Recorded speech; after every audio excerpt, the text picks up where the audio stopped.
My name is Elaine Carter.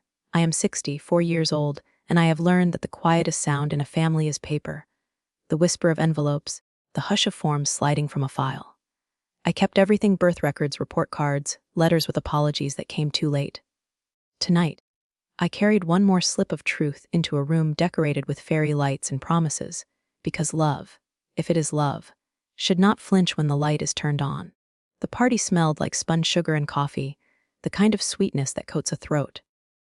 Mason jars held peonies and baby's breath, and a sheet cake waited under a plastic dome with a piped border that said Ethan and Brianna in cursive. Laughter rose in waves, a polite tide.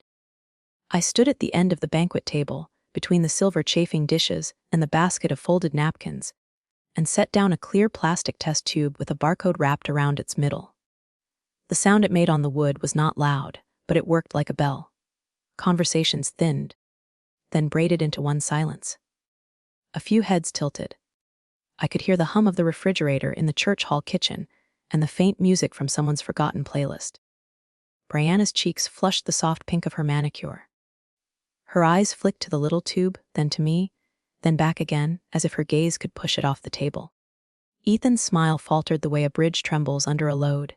He moved toward me quickly, napkins still clutched in his left hand, his right tucked at his belt like he was looking for a tool he didn't have. "Mom," he said low, his voice meant for me alone. "What are you doing?" The way he asked, half plea, half warning, made me want to rewind time to when his questions were about dinosaurs and lunch money. But I am 64, and I know that rewinds are for tapes, not people. I kept my eyes on him. "We're gonna love each other for a very long time," I said.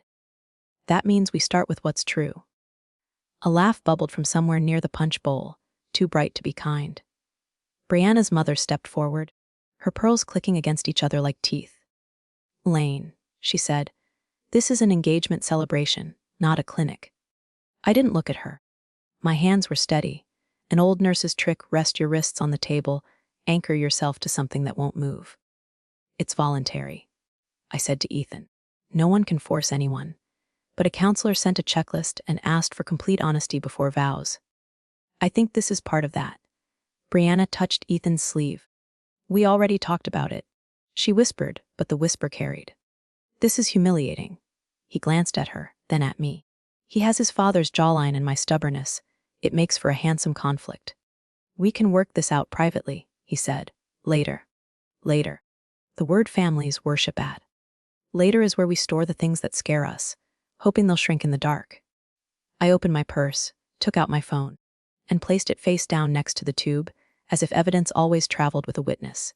It buzzed. The vibration thrummed into the wood, a small, insistent heart. I turned it over. The subject line glowed like a verdict regarding tomorrow's ceremony. I tapped it open. The email was from Pastor Michael, the man who had baptized Ethan in water that felt colder than it looked. "Elaine," it read, "as part of our premarital guidance, we require absolute honesty before proceeding. If there are unresolved questions essential to consent, I must advise a postponement until clarity is reached." I felt a peculiar softness in my chest, as if relief could be tender and painful at once. I handed the phone to Ethan. He read, and the color drew down his face. Brianna leaned in, reading over his shoulder, her breath catching on the word postponement like a hem on a nail. Around us, the room tried to restart. Silverware ticking against plates, someone refilling coffee with forced cheer. It didn't quite work. Silence is sticky. Once it's on you, it clings.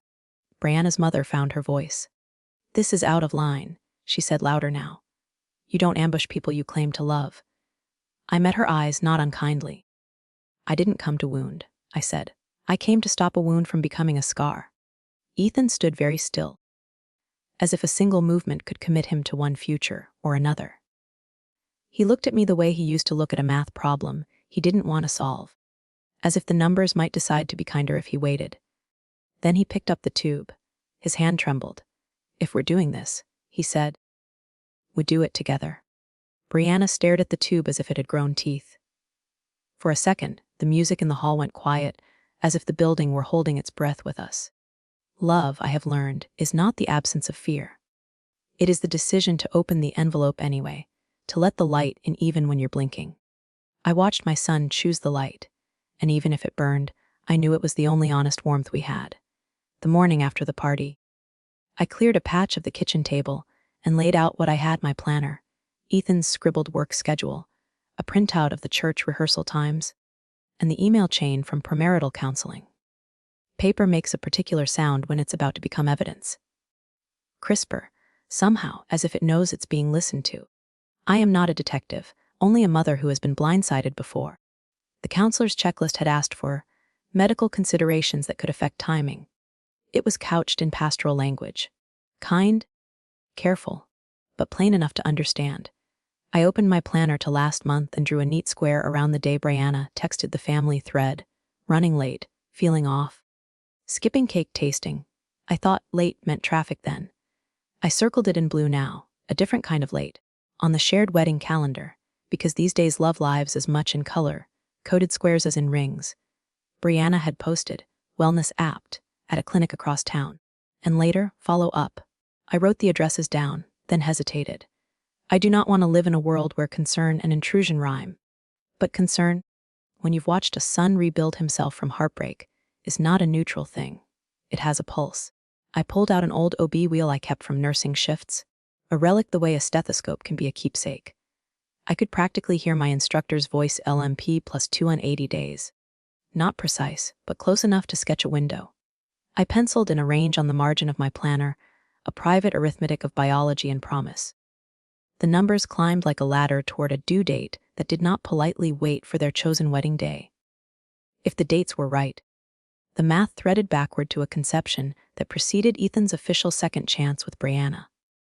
I closed my eyes and saw my boy at 8, asking if lies look different in the air when you spoke them. I'd told him no. They sound normal, I'd said. That's the trouble. The phone vibrated against the wood. Unknown number. The message preview was a shard of glass. You don't know me. You need to see this. I should have deleted it. I should have told myself that anonymous is just a synonym for trouble. But grief taught me that denial is the fancy word for delay. I opened the thread. Screenshots unspooled, names nicknamed into flowers and inside jokes, a group chat where honesty was treated like a dare. Brianna, 5 weeks late and freaking out.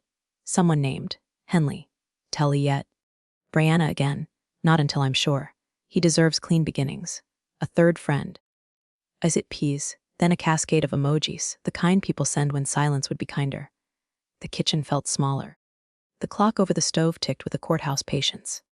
I read the timestamps. They nested neatly between the wellness apt and the follow up. I didn't forward. Didn't screenshot the screenshots. I just watched my own heartbeat pace under my skin and wondered how many times a person could be both right and devastated at once. Out the window, a child rode past on a too small bike, his knees knocking the handlebars. He didn't fall. He simply braked hard, shoes skidding a dark line across the asphalt. There was a grace to it, choosing friction over crash. I am learning, too, to choose friction.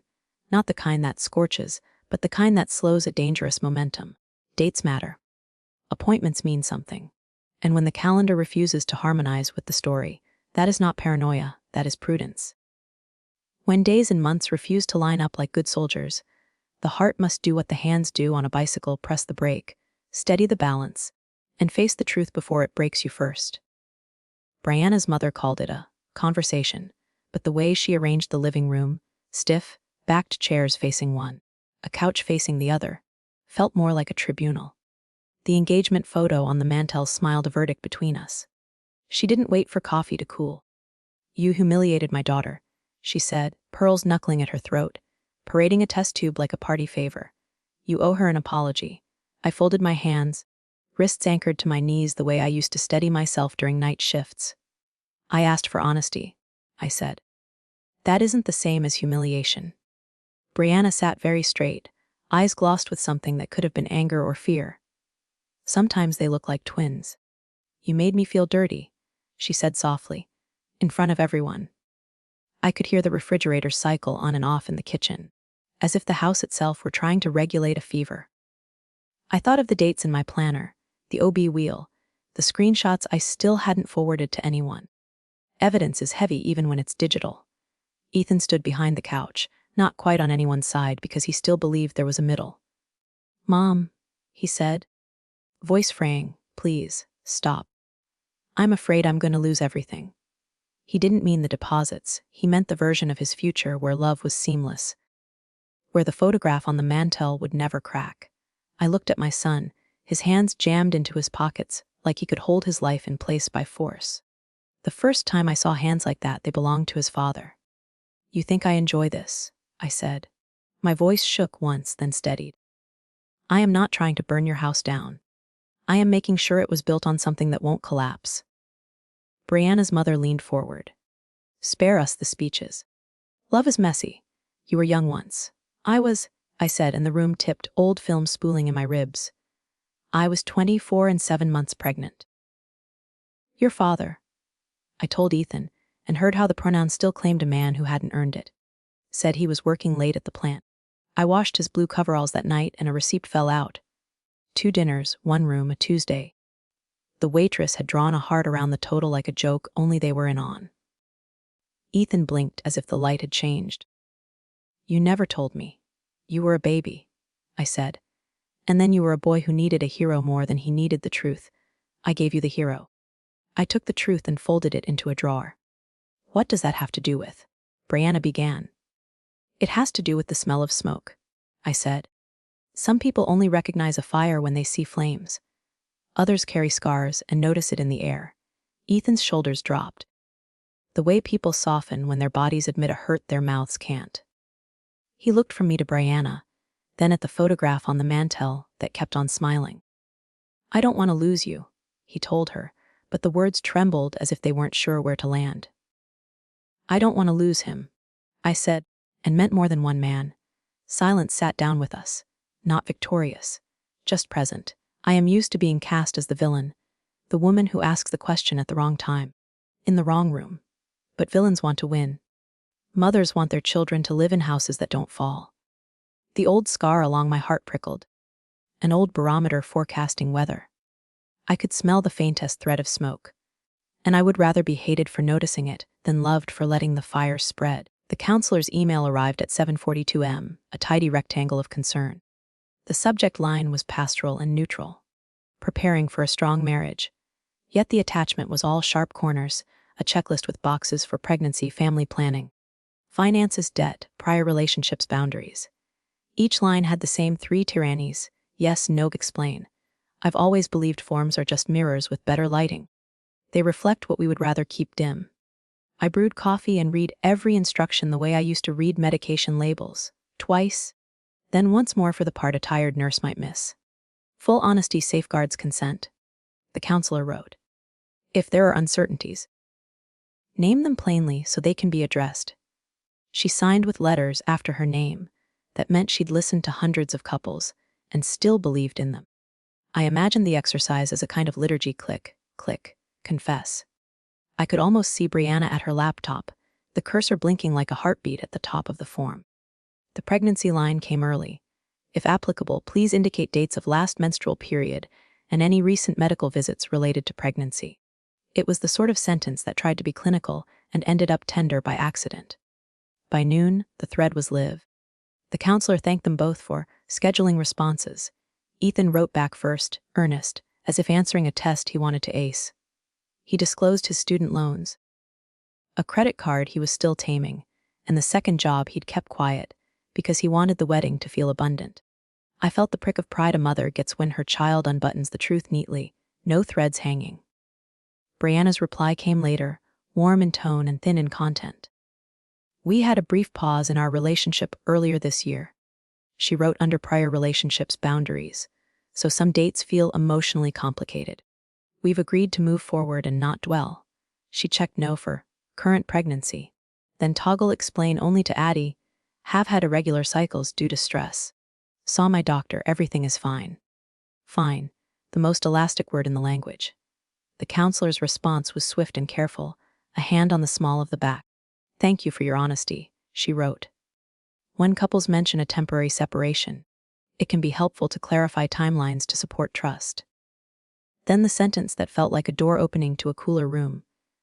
Given the importance of certainty before vows, some couples choose a voluntary test for peace of mind. She CC'd Pastor Michael. The CC was not a siren. It was more like the quiet beep of a hospital monitor, reminding you the room is paying attention. The pastor replied in a paragraph that carried both kindness and spine, happy to meet together. In the presence of unresolved, essential questions, we advise postponement. Voluntary testing is often the shortest road back to peace. I sat with the word voluntary like a seed on my tongue. You can force compliance, you cannot force reassurance. Peace of mind is not notarized by a pastor or guaranteed by an LMFT. It is earned by light entering dark rooms and finding nothing hiding there. Ethan forwarded the thread to me without commentary, 3 dots that tried and failed to become a sentence. Across the kitchen. The wedding invitation mock-ups leaned against the fruit bowl, eucalyptus watercolor wreaths framing their names, as if art could hold what the calendar could not. I pressed my palm to the cool counter and imagined the click of a box marked explain. Imagine the truth written in a font no one would call romantic. I have learned that the surest gift at a wedding isn't crystal or cash. It is the quiet certainty that nothing essential has been left unsaid. Pastor Michael's office smelled faintly of lemon polish and old hymnals, the sort of clean that tries to make room for hard news. He closed the door carefully, as if sound itself could bruise, and lowered his voice. If there is doubt, he said, the words a steadying hand on my shoulder, I have a responsibility to protect the marriage, not just the ceremony. The cross on the wall was simple wood, unvarnished, and for a moment I thought how faith, like wood, is strongest when the grain is visible. He asked me to sit. He had the counselor's email thread printed in paper, clipped, the edges squared, as though order could keep panic from spilling. This is not about sides, he said. It's about consent. Vows are promises that stand in the light. If there's a shadow, we don't move the light, we address the shadow. He spoke like a man who had done this before. Walked couples back from cliffs, refused to confuse romance with readiness. He turned to his computer. I watched his fingers hover and then begin to type, measured, pastoral, unflinching. This is a standard letter I send in rare circumstances, he explained, and read as he composed.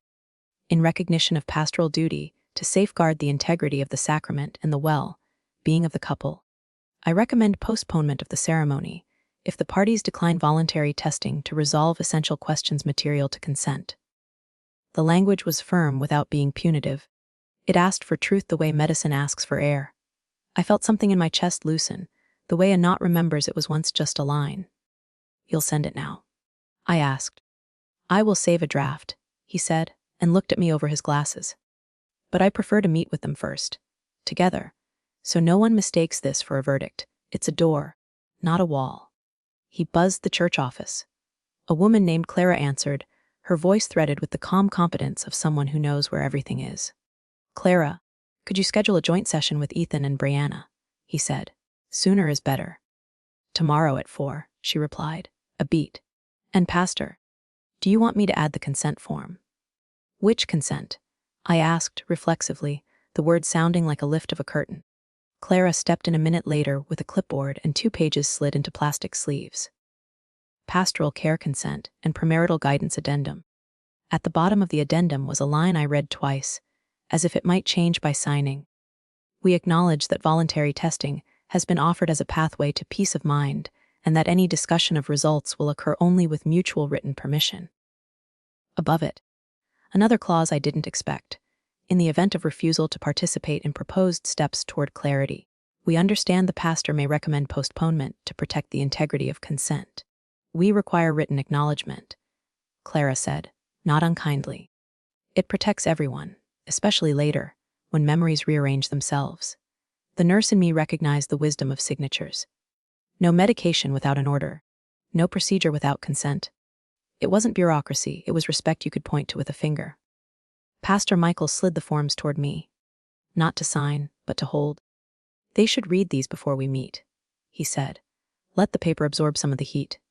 On my way out, the sanctuary was empty, a ribcage of pews holding its breath. I thought of Ethan and Brianna at 4 o'clock tomorrow, of pens uncapped, of words that would either steady or splinter. Faith is not the absence of process. It is the courage to submit love to it.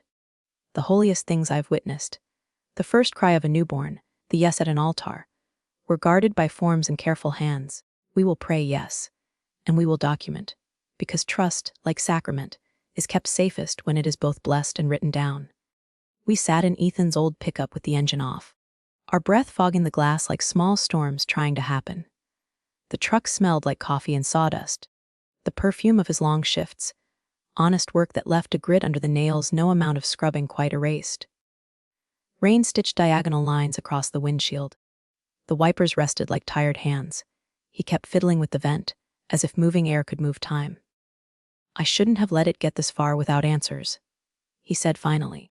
His voice had that soft rasp it gets when sleep has been scarce. "I just wanted a stretch of easy."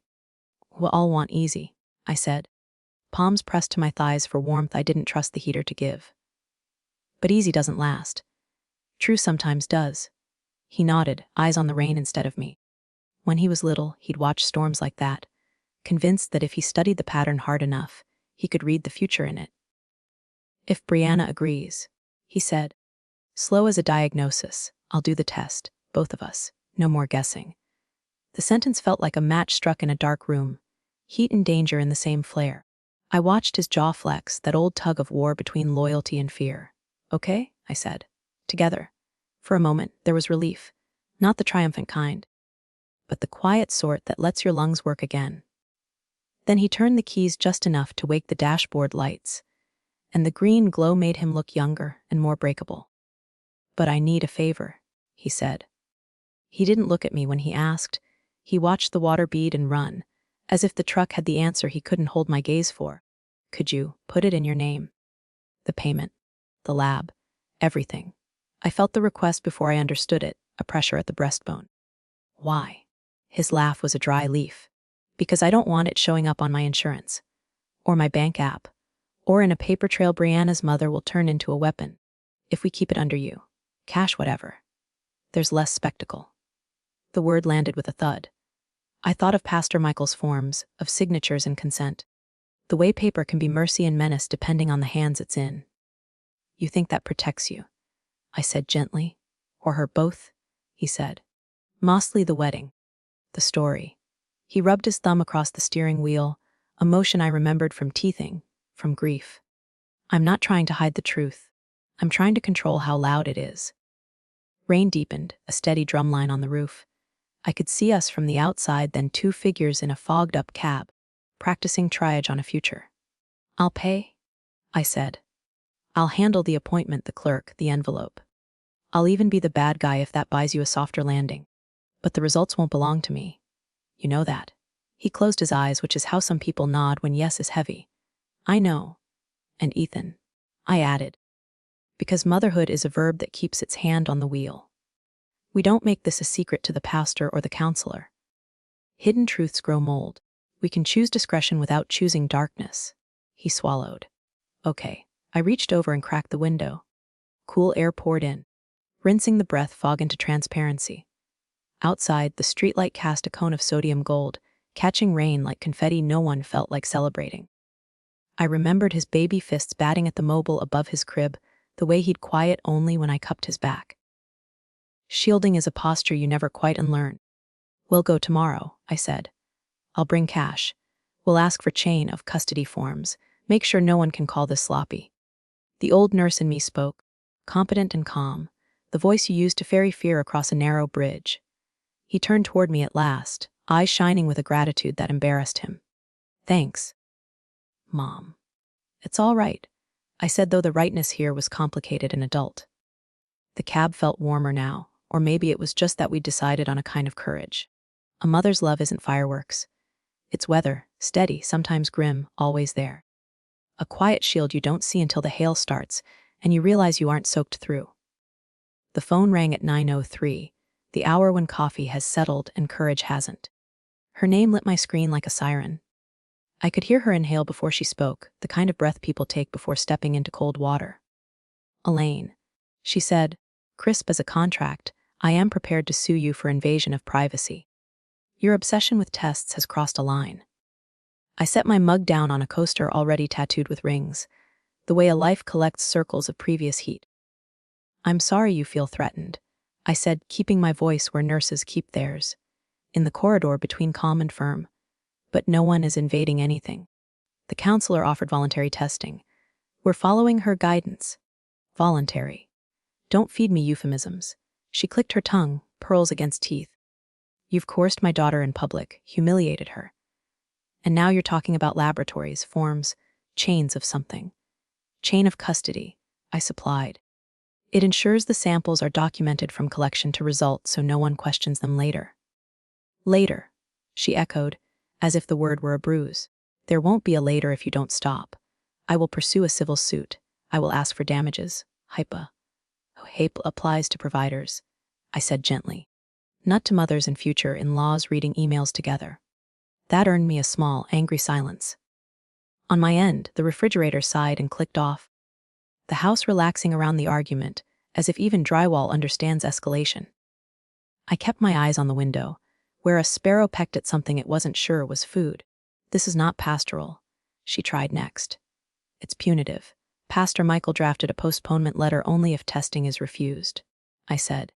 No one's punishing anyone. We are simply refusing to make vows inside a fog.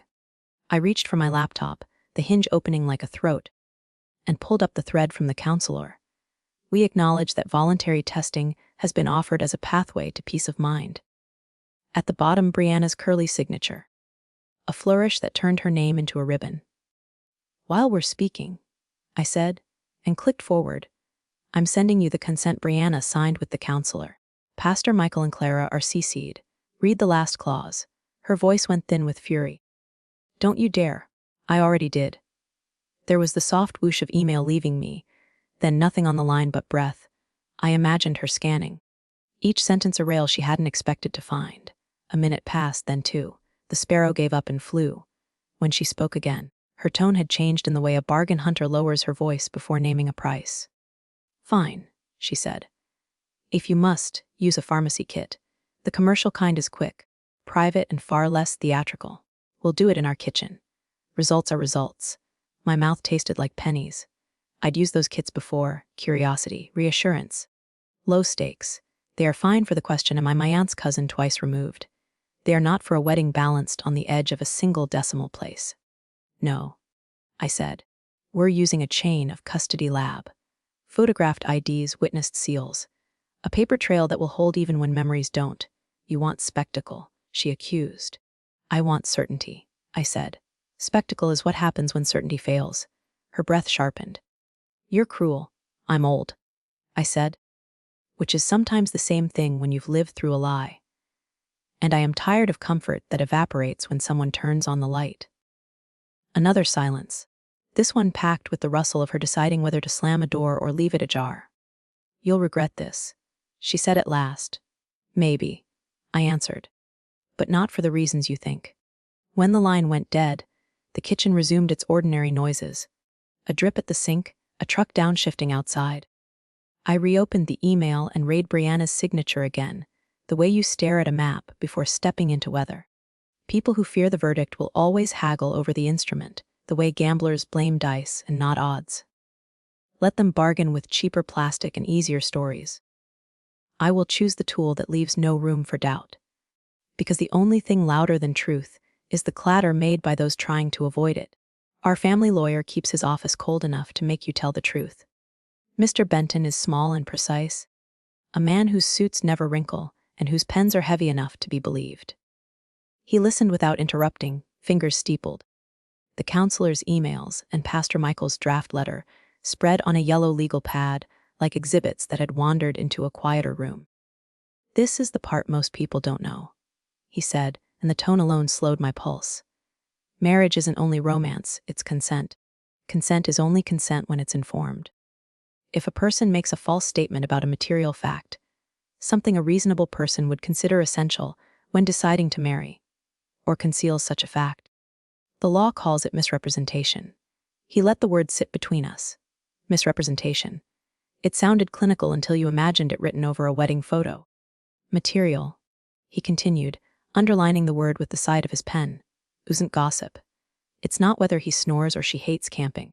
It's things like a hidden spouse, undisclosed debts, or in some jurisdictions, a pregnancy by someone other than the intended spouse. Facts that, had they been disclosed, might have changed the answer to the question, will you marry me?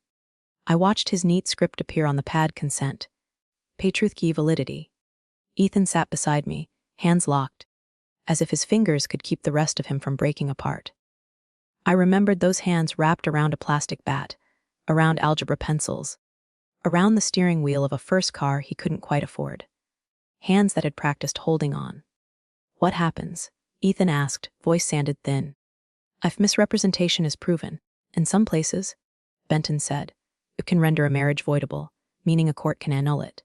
In others, it becomes evidence in divorce. Either way, it corrodes the foundation you're hoping will hold you when life shakes." He looked at both of us, patient. The law isn't eager to punish. It's eager to protect what vows are meant to be. A decision made with eyes fully open. He tapped the counselor's note where voluntary testing was circled. "You already know the pastoral wisdom here. My advice matches theirs: postpone. Not forever, until the facts are clear. If Brianna declines testing, I can draft a letter that balances compassion and caution." The room rang with the word postpone, a bell no one had wanted to hear. Ethan flinched like a boy hearing thunder for the first time. I put 2 fingers lightly on his sleeve, the smallest anchor I had left. Benton swiveled to his computer. "There's also the matter of the venue and the church," he said. "Contracts don't love uncertainty, but they prefer it to litigation." His typing was unhurried, almost pastoral in its own way. "I'll notify the venue manager that, in light of potential misrepresentation materially affecting consent, proceeding may increase financial exposure for both families. I'll request they preserve the deposit pending resolution. For the church, I'll affirm the pastor's duty and memorialize that postponement was recommended before any ceremony took place." He read as he wrote, voice even. "We seek to prevent reliance damages and the spectacle of a ceremony that may later be challenged. We propose a brief delay to allow the parties to resolve essential questions through a laboratory test with chain of custody safeguards. Kindly confirm receipt and note that any continued preparations are undertaken with notice of the risk." It wasn't cruel, it was clean. "Will that embarrass Brianna?" Ethan asked, apology tucked into the question like a note in a pocket. "It will protect everyone," Benton said. "When feelings run hot, paper should be cool." He printed, signed with that convincing pen, and slid the letters into envelopes addressed with a clarity that made me breathe better. Outside the window, a delivery truck muttered, a reminder that the world keeps moving even when a single family is a held breath. At the door, he paused. "You're not punitive," he told me quietly. "You're careful. Courts reward careful. More importantly, so does peace." On the drive home, the letters on my lap were a weight that comforted. Not because they promised a happy ending, but because they promised an honest process. I have learned that dignity is not a feeling, it's a procedure. The steps you take documented and deliberate, to keep love from becoming a story you can't bear to reread. The lab is the color of caution, pale walls, brighter lights, a clock that ticks like it's keeping more than time. We arrive early, Brianna arrives late. She slips through the door with a hand to her mouth, the other skimming the wall as if touch can make a room steadier. "I feel nauseous," she says, voice small enough to fit in a pocket. Her fingers shake as she signs in. The technician, Ms. Alvarez, badge clipped straight, hair braided like she trusts systems, slides a stack of forms across the counter. "Chain of custody," she says, as though it's both explanation and promise. "I'll need government IDs and signatures. No eating or drinking for 30 minutes prior to swab. We'll witness all seals." She turns each page so the signature lines face the right person. The pens are heavy, the kind that make handwriting look more serious. I pay in cash. The receipt looks colder than money ever does. Ethan's driver's license is a younger version of him squinting into DMV daylight. Brianna's is flawless, smooth hair, soft eyes, youth captured with studio lighting.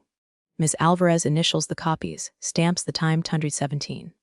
"We'll photograph the sealed envelopes at the end," she adds, "and both of you will initial across the seals. You'll each get a custody number." She points to the boxes labeled Participant A and Participant B, then writes 67421E under his name, 67420B under hers. She reads them aloud, a ritual to keep doubt from sneaking in, behind a glass partition. The collection room is tidy enough to reassure and clinical enough to warn. Ms. Alvarez gestures them inside. "Open your cheeks like you're about to smile." She instructs when the swabs come out. "And please no talking while I count." She swabs Ethan first. 10 slow circles. The sound is faint like a cotton ball whispering secrets. She sets his swab into a tube with a printed barcode 67421, clicks the cap, and slides it into a cradle. Witnessed by me, she says, adding her initials to the form in a neat hand. Brianna watches, jaw clenched, then offers her own mouth like a dare. 10 circles. Click. Another tube lands in another cradle. The climax sneaks up like a good alarm, not loud, just impossible to ignore. Pause. Ms. Alvarez says, frowning gently at her label sheet. The barcode scanner emits a low, disapproving tone, the sound of a machine catching the human tilt. That beep means the label I grabbed doesn't match the chain number on the form. She holds up the sticker in the light. Its last 4 digits, 7421, are Ethan's, not Brianna's. For a breath, I see our future hitch itself to adhesive. Ms. Alvarez does not flinch. She peels the wrong label off the empty sleeve, drops it into a red bin that swallows mistakes for a living, and writes on the custody form misallable catch prior to application, corrected before seal. She has Brianna watch her print the right label 7042, then reads it aloud again. Participant B67422. Brianna, pale but steady, repeats it. The scanner likes the truth. It chirps its approval. Ms. Alvarez reseals photographs and has them initial across the seam like a tiny bridge that no one can cross without breaking. If the label had met the tube, we would have started over. If no one had heard the beep, months later we would have fought ghosts with affidavits. But discipline is louder here than luck. The technician logs the incident in neat block letters, notes the time, 10:29, and moves on. Nothing about this is dramatic. That's the comfort. Procedure is a kind of mercy dressed as tedium. At the end, the envelopes sit on the counter, flaps closed, seams jeweled with signatures. Ms. Alvarez photographs them, prints a small receipt with both custody numbers, and tucks it into Ethan's palm. Results go directly to the ordering physician and the designated recipients. She says, no confetti, no music. Just paper that will outlast anyone's memory of how this room smelled. Outside, sunlight is too bright for a day that just measured people. Brianna leans against the brick and closes her eyes. Ethan holds the receipt like a talisman he doesn't understand yet. I think about the almost mistake, the way it asked us briefly if we'd rather be lucky than careful. We chose careful. We chose the hum of barcodes, the drag of ink, the quiet authority of witnessed seals. I have learned that truth doesn't show up because we deserve it. It shows up because we invited it with discipline, and then stayed in the room while it answered. The envelope arrived like a breath I'd been holding for a week. Thin, official, its edges crimped by a sorting machine that didn't know it was carrying a family. I found it in the mailbox between a hardware store flyer and a catalog that promised linens that never wrinkle. The return address was the lab, the same neat font as the receipt tucked in Ethan's wallet.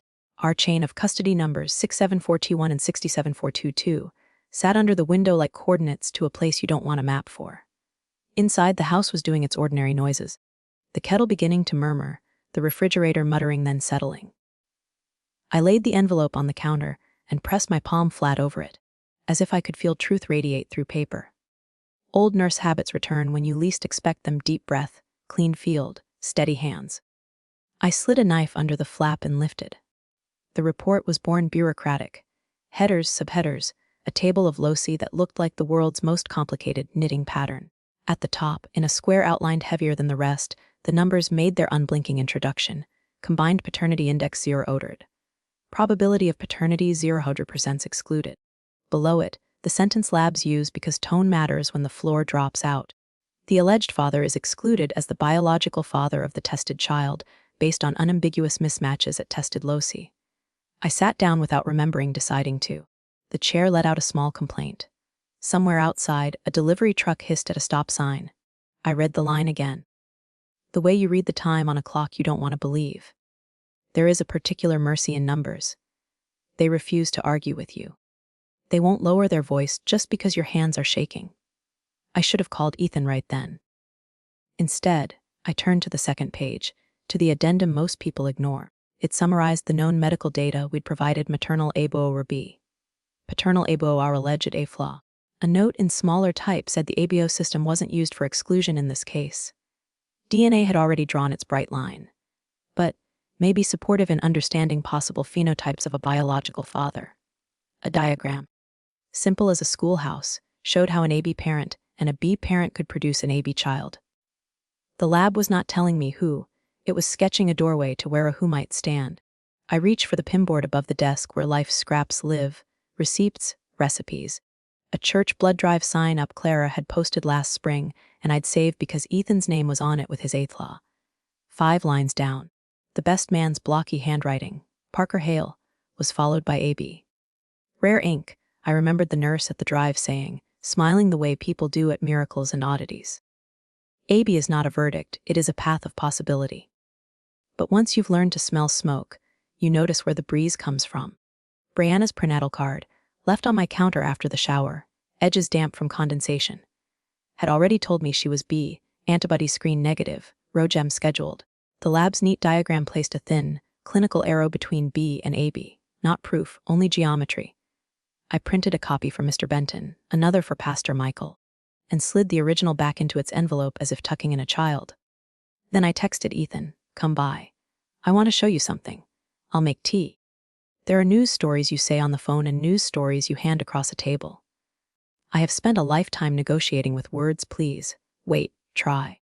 Numbers are less generous and more kind. They do not flinch. They do not flatter. They stand where they are placed, unsentimental and exact, and in doing so they save us from the romance of denial. The envelope did not love or hate us. It only told the truth. And the truth, when it is written in digits and loci and a pair of zeros, is the only guest at a wedding who never claps at the wrong time. I did not caption the truth, I simply forwarded it. Pastor Michael, the counselor, both families. No subject line, no commentary. The PDF rode the fiber, optic arteries like a quiet ambulance. Chain of custody numbers sitting in the header like stern chaperones. Then I put my phone face down and waited for the century to be itself, swift, loud, incapable of letting anything pass without announcing it. The first ding came from Pastor Michael received. Let's pause and pray before decisions. The second, the counselor. I'm available today for a joint session if needed. After that, the notifications braided into a rope of panic that tugged at the edge of my tablecloth. The wedding group chat, Teamy and B, lit up with little circles of faces that had become their own ecosystem.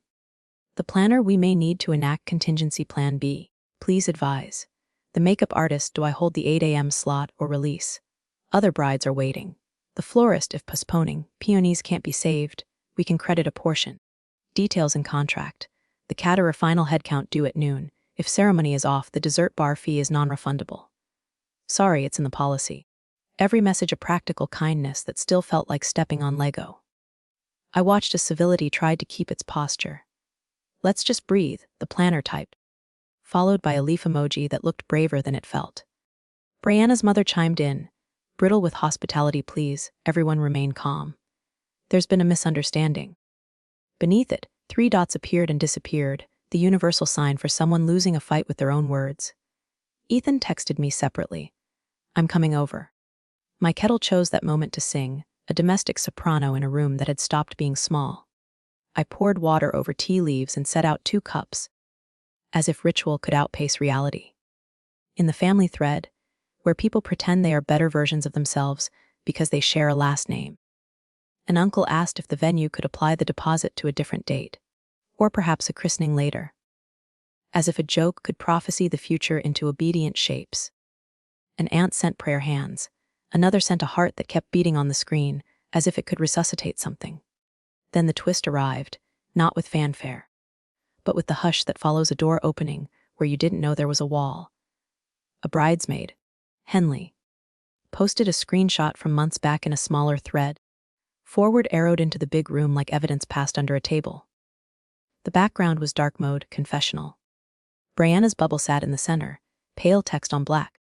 Can someone drive me to the doctor tomorrow morning? Not E, please. I'm 5 weeks late and freaking out. Underneath it, another bubble P, can you? I don't want to go alone. P, the letter hung there, a hook waiting for a name. The planner typed, please be careful with private messages, but it was too late. Truth had slipped between fingers dipped in etiquette. Someone else added Parker. The messenger icons shivered, then stilled. The thread erupted into logistics again because people cling to calendars when their compass spins. Releasing makeup slots now unless told otherwise. Bakery needs an answer. String quartet can hold but charges a retainer for new date. The world is shameless about continuing. Even grief has to RSVP. I didn't write a single line. I sat with the sound of information roughing the edges off love. In another room, the printer hummed as if facts needed siblings. My phone vibrated itself an inch across the table. Somewhere inside the digital city of our lives, boundaries collapsed and corridors connected that no one had intended to build. I thought of the old days when secrets required shoe leather. Now they require a thumb. Ethan's truck pulled into the driveway. I muted the storm and met him at the door with the envelope. He held it like a fragile animal and did not ask me to soften the numbers. Behind him, on my kitchen counter. The screen was a tide I didn't need to watch to know which way it was going. The truth had entered the system, and the system did what systems do: wrote it, amplify it, send it down every vein. It will always find the smallest openings. Timestamps, forwarded screenshots, a single initial, and it will seep through, not out of malice, but because truth is built to move, while the rest of us are still deciding whether to stand. Pastor Michael's living room was the kind that teaches you to speak softly. 2 sofas faced each other like pews, a coffee table sat between them with tissues, water, and a coaster marked by old circles. The history of other hard conversations. In the corner, an upright piano wore a veil of dust, the keys closed as if to keep the wrong song from escaping. Our family took one couch. Brianna's family took the other. The pastor settled in a chair at the head, hands folded, the posture of a man who knows when not to fill the silence. "We're here to move toward light," he said. "One at a time. No interruptions." Brianna's mother went first anyway. "This has gone far enough," she said, pearls bright against her throat. "That report is clinical, not compassionate. Elaine has weaponized paperwork." Pastor Michael raised a palm. "Today is for truth, not blame." Ethan stared at the rug, thumbs worrying a skin of loose thread along his jeans. I sat with my palms flat on my knees the way I did on night shifts, when the only thing to steady was myself. The envelope lay unopened on the table. Symbolic now, since its contents had already burned through everyone's phones. The pastor turned to Brianna. "You asked for this meeting," he said gently. "What do you want to say?" Her eyes were swollen, the kind of red that comes from crying more than from anger. She folded and unfolded a tissue until it frayed. "I messed up," she whispered, and then louder, as if volume could make it more honest. "I messed up before Ethan and I got back together. We were on a break, and I thought the break was forever." She swallowed, the tissue trembling. "I found out I was late and I panicked. I told myself it would be okay, that love could fix the math." The word math landed like a small, hard truth. Ethan lifted his face. For a second he looked very young, the way he did the first time he realized numbers don't care how you feel about them. "Ooh?" he asked, voice thin. She shook her head. "It doesn't matter. It matters to consent." Pastor Michael said softly. "It matters to whether the promise you make is the promise he thinks he's receiving." Brianna's mother leaned forward. "We can fix this," she said. Urgency polished to sound like grace. "People have done it forever. We proceed with the wedding. We treat the baby as ours. We don't put a blood type on a birth announcement." She looked at the pastor. "Isn't forgiveness the point?" Forgiveness is a cathedral word. It echoes long after you speak it. I watched Ethan flinch at it. He had always wanted to be the man who forgives easily. That wish was wrestling with the boy who needed the ground to stop moving. "Forgiveness isn't camouflage," the pastor said. "It isn't a trick of the light." Brianna's mother turned to me. "You want your son happy?" she asked. "This is the way. Families are made of agreements. We agree to call it ours." The piano in the corner seemed to breathe dust. I thought of the lab's table of loci, of the tidy zero that refused to blink. "There is no ours for a lie," I said quietly. "There is only an ours for what everyone knows and still chooses." I looked at my son. "You don't have to be punished, Ethan, but you do have to be awake." He inhaled, held it, let it go. "I loved you," he told Brianna, and then corrected himself as if the tense mattered to his ribs. "I love you, but I can't promise to raise a child under a story that isn't true." Brianna started to cry in earnest, not performative, just breaking. She reached for him. He didn't move away, but he didn't move toward her either.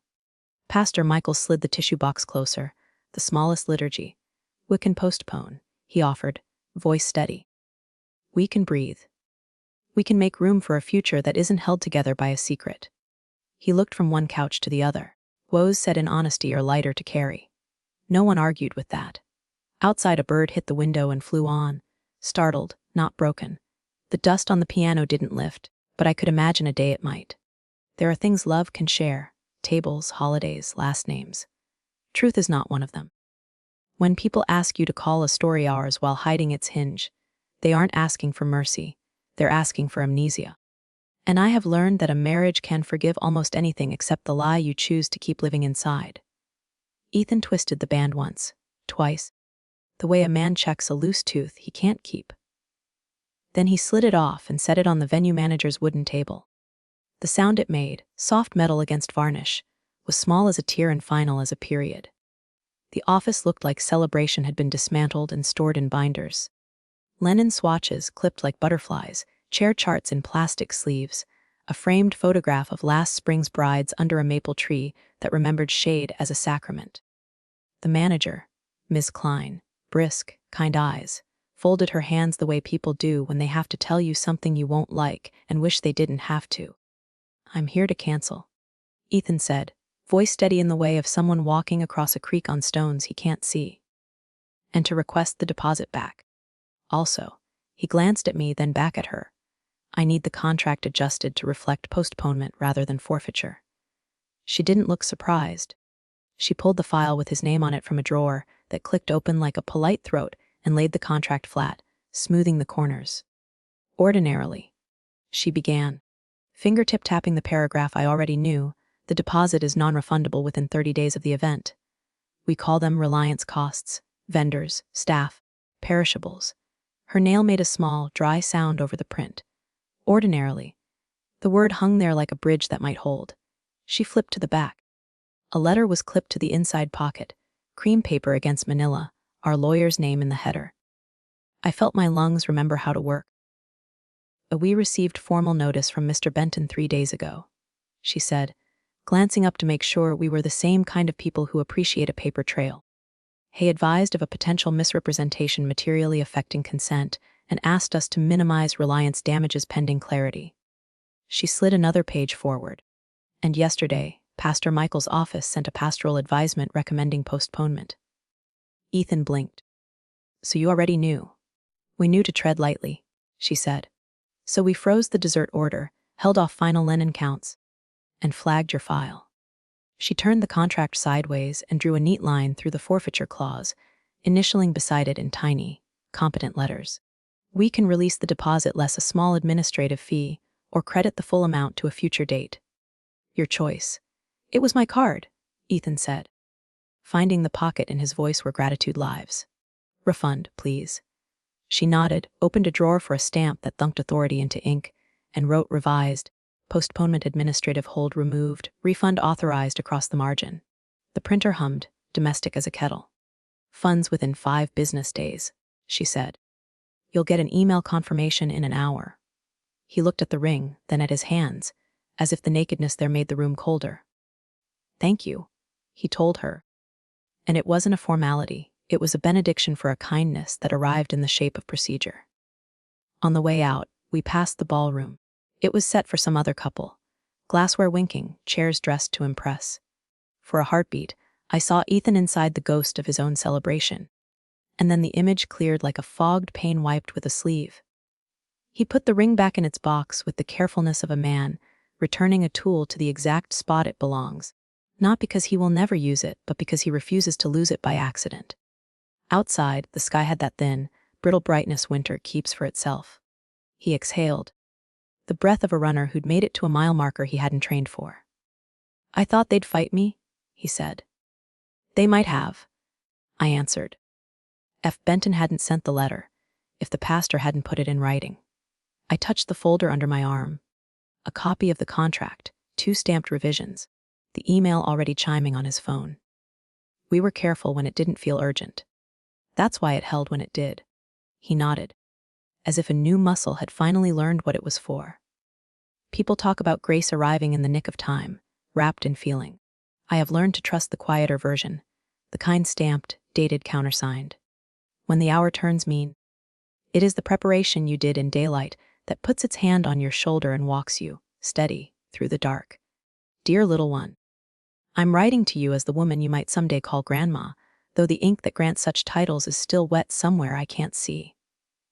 I am 64, and I have spent a lifetime listening to small hearts through paper, ultrasound printouts, immunization cards, school photos smudged with jelly.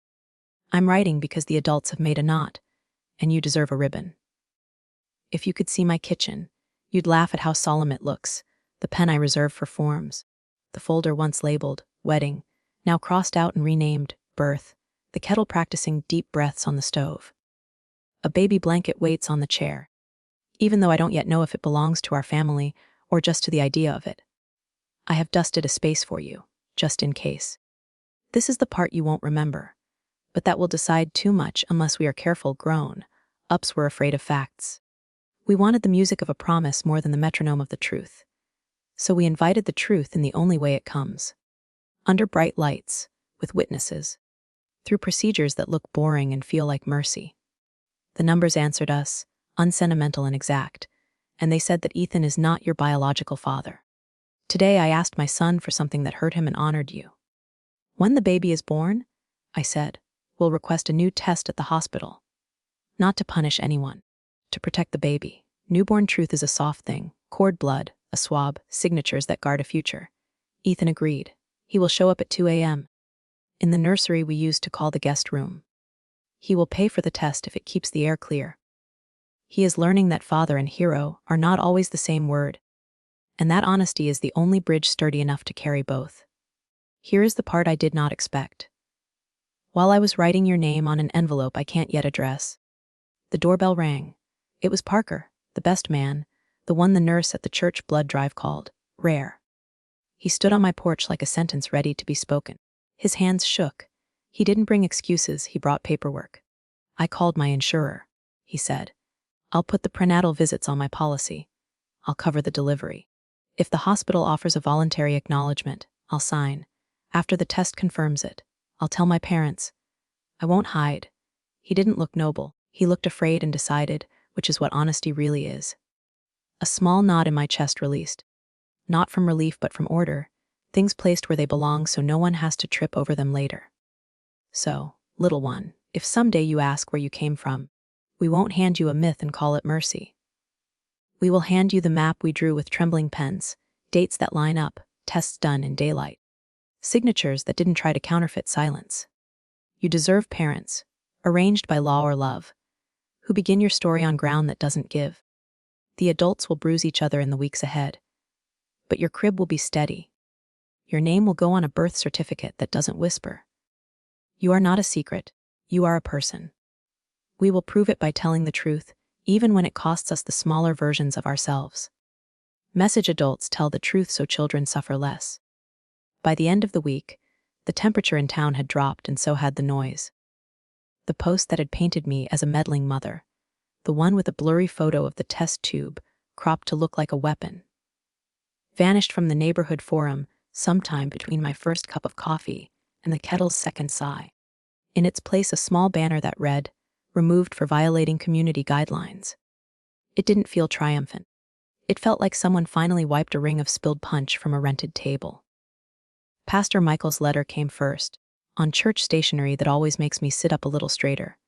Elaine, it said. We regret the strain this process placed on your family and acknowledge our part in allowing uncertainty to stretch longer than it should have. We should have moved more swiftly toward clarity. The counselor's email followed like harmony. I'm sorry, she wrote, the words plain and costly. In hindsight, I should have framed the testing as a pastoral norm sooner without assuming the conflict would resolve itself. 2 apologies, inked, dated, safely filed, were not enough to mend a heart, but they did something simpler. They cooled the air. I went about my day in a quieter house. The invitations we'd never send were boxed. The ring sat in its small square of velvet like a moon with no sky to hang in. Ethan was at work. The piano in Pastor Michael's living room still wore its dust, but in my kitchen I cleared space as if setting a new place at the table for silence. Rumor is a hungry guest. You starve it by refusing to serve. The group chats, too, began to speak in complete sentences again. The planner posted a note about rescheduling, with grace. The florist, who had seemed made of invoices, texted me privately to say she'd set aside a small bouquet of winter greens, for strength. Even Brianna's mother, brittle as candy glass, sent a message with no exclamation points. "We will be handling things privately now," she wrote. The world was still a little sharp. It had stopped trying to cut. Then the phone chimed with the kind of message that can make you spill tea without realizing it. "You don't know me," it began, that old overture to trouble. "I work with Brianna. I'm sending this because he deserves better." A zip file arrived in the next bubble, like a jaw-tightening screenshots from a work chat, avatars dressed in inside jokes. The thread was labeled Lunkroom Laughs. Banter meant to be harmless, the way people call a knife a kitchen tool, as if vocabulary can dull the blade. I clicked. Already braced. There it was, the joke about Ethan's good boy patience, the emoji of a hollow tilting drunk, the message that made my throat sting. "He'll never know. He worships you," followed by laughter that somehow sounded loud even in text. Someone called the lab test Elaine's little science show. Someone else wrote, "Tell Parker to stop looking like a deer when he's with you." The timestamps nestled neatly into the weeks when dates had begun to matter more than feelings. I did not forward them. I saved them to a folder with a name that would make sense to a lawyer and shut the lid of my laptop like closing a hymnal at the last amen. When Ethan came home, I told him only that decency and documentation are cousins, that sometimes the kindest thing you can do for yourself is to gather proof and go on washing the dishes. We ate soup. We watched the news without hearing it. The house learned how to breathe through its nose again. Later, when the night was the darker it gets before it starts to lift, I stood by the sink and thought about weight.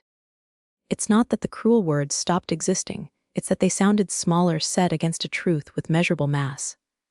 Zeros and loci and signatures in all the right places. When the truth is heavy enough, speech has to set it down. Gossip becomes a plastic fork put back in a drawer. People talk less, or at least more carefully. And the room, finally, makes space for the quiet work of healing.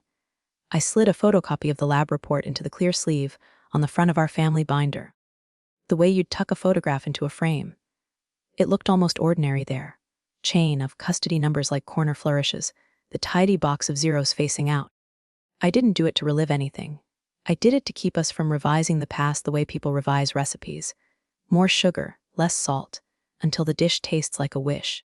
The original goes in the fireproof box. The copy faces the room, a quiet sign posted at the boundary between then and now. When Ethan came home with his duffel, the house made a sound I recognized, a hinge relieved of weight. We called the guest room his room again, the word guest a little embarrassed to be replaced. He stacked his boots by the radiator and lined up 3 shirts in the closet like proof he planned to stay. It was not triumph. It was maintenance. Take out the trash. Wash the sheets. Write down the number for the therapist. We sat at the kitchen table, the same wood that had rung with the test tube's small bell weeks ago. "I booked an intake," he said, pushing his phone across the table so I could see the calendar invite Dr. Ames. "Tuesday, 4 p.m., he said the name carefully, as if you can jinx a future by saying it too loud. "I don't want to turn into a man who goes silent when things hurt."